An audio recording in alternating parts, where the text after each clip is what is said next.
Hello sir, Namaskara. Welcome to Goodwill. How are you? You know me? I'm your friend.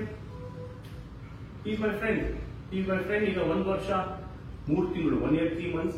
So concern ಏನಂದ್ರೆ he's still not standing on his own. He's not able to stand on his own. He's not able to crawl. Crawling ಇನ್ನೂ ಮಾಡ್ತಾ ಇಲ್ಲ. He sits, but ನಿಂತ್ಕೊಂಡ್ರೆ he's not able to stand independently.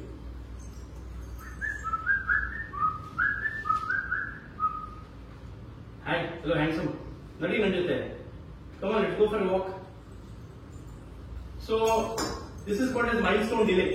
Motor milestone delay ಇದೆ ಇವನಿಗೆ. ಅಂದ್ರೆ motor muscles, big muscles, ನಡೆಯೋ muscles, ಕುತ್ಕೊಳ್ಳೋ muscles ಸ್ವಲ್ಪ delay development ಇದೆ. Reasons could be multiple. ಕೆಲವು ಸಲ ಮಕ್ಕಳಿಗೆ ಬರ್ತ್ ಆದ್ಮೇಲೆ ಏನಾದ್ರು ಆಕ್ಸಿಜನ್ ಬ್ರೈನಿಗೆ ಹೋಗಿಲ್ಲ ಅಂದ್ರೆ, if they had not tried well, some problem after birth ಅದು ಆಗಿರುತ್ತೆ. ಅದು ಆಗಿರಲಿಲ್ಲ ಸರ್, ಎಲ್ಲ ನಾರ್ಮಲ್ ಇತ್ತು ಅಂದ್ರೆ it is difficult to say ಎಲ್ಲಿಂದ ಬಂತು ಏನಾಯ್ತು ಅಂತ. But definitely motor milestone delay ಇಂಥ ಮಕ್ಕಳಿಗೆ ಥೆರಪಿ ಮಾಡಬೇಕು, ಫಿಸಿಯೋಥೆರಪಿ ಮಾಡಬೇಕಾಗ್ತದೆ, ಆಕ್ಯುಪೇಷನ್ ಥೆರಪಿ ಮಾಡಬೇಕಾಗ್ತದೆ. And depending on the speech, future ಅಲ್ಲಿ ಸ್ಪೀಚ್ ಥೆರಪಿನೂ ಮಾಡಬೇಕಾಗಬಹುದು. But it's too early to comment about speech. 1 year 3 months. ನೋಡ್ತಾನೆ, ರೆಸ್ಪಾನ್ಸ್ ಮಾಡ್ತಾನೆ, ನಗ್ತಾನೆ, ಸೆನ್ಸರಿ ಸಿಸ್ಟಮ್ ಚೆನ್ನಾಗಿದೆ, ಐಡೆಂಟಿಫೈ ಮಾಡ್ತಾನೆ ಮಮ್ಮಿಗೆ ಡ್ಯಾಡಿಗೆ, ಓಕೆ ಬಿಟ್ಕೊಬಿಡ, ಐಡೆಂಟಿಫೈ ಮಾಡ್ತಾನೆ, ಆಟ ಆಡ್ತಾನೆ. ಬಟ್ ನಿಂತ್ಕೊಳ್ಳಲ್ಲ, ಇನ್ನು ವಾಕ್ ಮಾಡಲ್ಲ.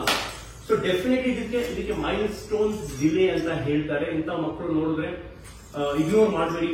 ಇಲ್ಲ ಒಂದಿನ ನಡೀತಾನೆ, ನಮ್ಮ ಫಾದರ್ ಲೇಟ್ ನಡೆದಿದ್ರು, ನಮ್ಮ ಮದರ್ ಲೇಟ್ ನಡೆದಿದ್ರು, ನಮ್ ಗಂಡ ಮದ್ವೆ ಆದ್ಮೇಲೆ ನಡೆದಿದ್ರು, ಏನೇನೋ ಹೇಳ್ತಾರೆ. ದಯವಿಟ್ಟು ಅದ್ ಮಾಡಬೇಡಿ.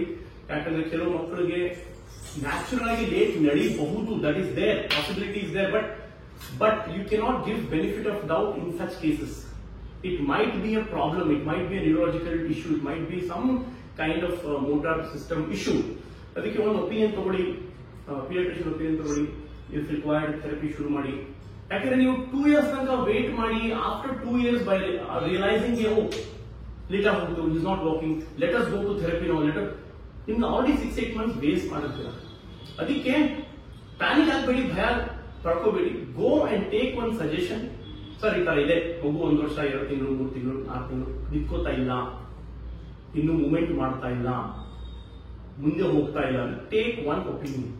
ಸೊ ಅದರ್ವೈಸ್ ನೋಡ್ತಾನೆ, ನಗ್ತಾನೆ, ಶೇಕ್ ಹ್ಯಾಂಡ್ ಮಾಡ್ತಾನೆ, ಮಾಡು, ಚಪ್ಪಾಳೆ ಹೊಡಿತಾನೆ ಅವ್ನಿಗೆ. ಶೇಕ್ ಹ್ಯಾಂಡ್ ಎಲ್ಲ ಸ್ಟೇಜ್ ಆಗಿ ಮಾಡಲ್ಲ ಅವನು.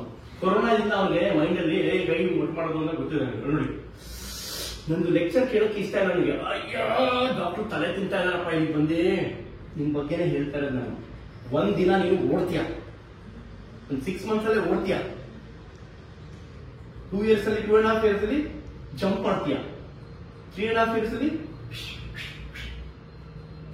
ಹೌದಾ ನಾನು ಇದೆಲ್ಲ ಮಾಡ್ತೀನ ಅಂತ ಯೋಚನೆ ಮಾಡ್ತಾರೆ. So you are a strong boy, you are a future hero, you are a body builder. ಯೋಚನೆ ಮಾಡ್ತಾ ಇದ್ದೀನಿ. ಸೊ ದ ಮೆಸೇಜ್ ಇಸ್, ಯಾವುದೇ ಮಕ್ಕಳು ಈ ತರ ಇದ್ರೆ, ಕಾಣಿಸಿದ್ರೆ, ನಿಮಗೆ ಸ್ವಲ್ಪ ಡೆವಲಪ್ಮೆಂಟ್ ಡಿಲೇ ಇದ್ರೆ, ಪ್ಲೀಸ್ ನೀವು ಸಜೆಷನ್ ಕೊಡಬೇಡಿ ಅವರಿಗೆ. ಇಲ್ಲ ಬರಮ್ಮ, ಏನಾಗಲ್ಲ, ಆರಾಮಾಗಿ ವೇಟ್ ಮಾಡೋಣ 3 years ತನಕ. ಅದು ತಪ್ಪು. ಸ್ಪೀಚ್ 1.5 ವರ್ಷ ತನಕ ಮಗು ಏನು ಮಾತಾಡ್ತಿಲ್ಲ, 1 year 3 months 4 months ತನಕ ಮಗು ನಿಂತ್ಕೊಂಡೇ ಇಲ್ಲ, 2 years ತನಕ ಮಗು ನಡೆದೇ ಇಲ್ಲ ಅಂದ್ರೆ ಡಿಲೇ ಮಾಡಬೇಡಿ. ದಯವಿಟ್ಟು ಕರ್ಕೊಂಡು ಹೋಗಿ ಡಾಕ್ಟರ್ ಸಜೆಷನ್ ತಗೊಳ್ಳೇಬೇಕು. Thank you so much sir. Bye ಮಾಡೋ, ಅರ್ಧ ನಿದ್ದೆ ಅವನು. ಬಾಯ್ ಬಾಯ್ ಬಾಯ್ ಬಾಯ್ ಮಾಡೋ, ಹೋಗ್ತಾವ ಮಮ್ಮಿ ಹತ್ರ ಹೋಗ್ತೀಯಾ? ಹೋಗೋಣ ಎಲ್ಲಿ ಹೋಗೋಣ? ಮನೆಗೆ ಹೋಗೋಣ, ವಾಕಿಂಗ್ ಹೋಗೋಣ, ನನಗೆ ಕರ್ಕೊಂಡು ಹೋಗ್ತೀಯ ವಾಕಿಂಗ್ಗೆ? ಯಾರಿವನು? ಓಕೆ ಬಾಯ್ ಬಾಯ್ ಬಾಯ್ ಬಾಯ್.